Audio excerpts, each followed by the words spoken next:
A Ribeira Sacra enfróntase a un reto crucial para o seu presente, pero sobre todo para o seu futuro. Vale a pena que a Ribeira Sacra sea patrimonio da humanidade e ademais creo que é algo necesario para a supervivencia da zona.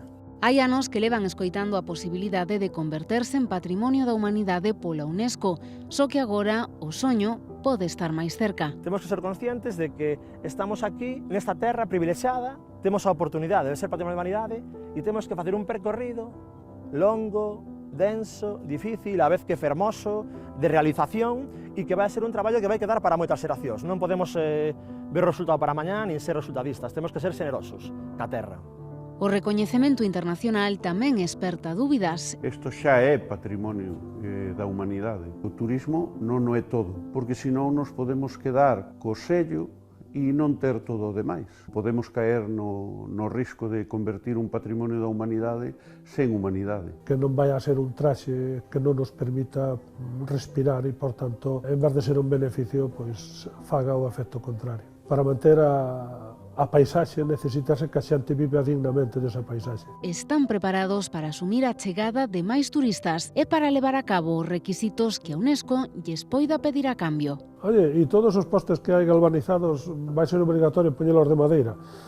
Bueno, é unha opción, cambiar esos son millóns de euros. Non poderemos poñer ferros, teremos que poñer madeira, os accesos terán que ser coherentes, a arquitectura terá que ser dun xeito coherente, en armonía co medio, integrada. Hai xente que ve esta posibilidade como un atranco. Sí que é certo que non sairá gratis.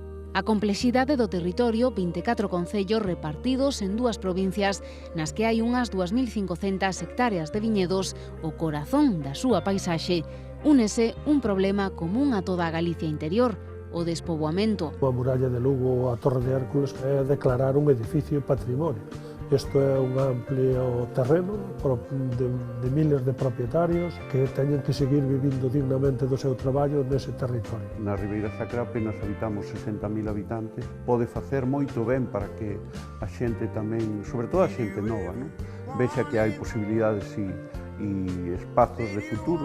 A súa paisaxe é xa de feito un patrimonio humano, xa que foi amando o home a que moldeou as súas ladeiras para formar os socalcos nos que plantaron as viñas. En moitos ámbitos non sería visitable se non é grazas ao esforzo que a xente do viño está facendo. A xente, en xeral, non está entusiasmada, pero creo que hai xente que sí que estamos moi entusiasmados. Se cadra a xeración mellor formada de Galicia, unha xeración que, por outra parte, está pensando en volver ou non para aquí. Ten que estar seguro de que, de algún xeito, o esforzo que vai facer pode repercutir nunha calidade de vida. Ante eles está un tren que non queren deixar perder, pero non a calquera prezo.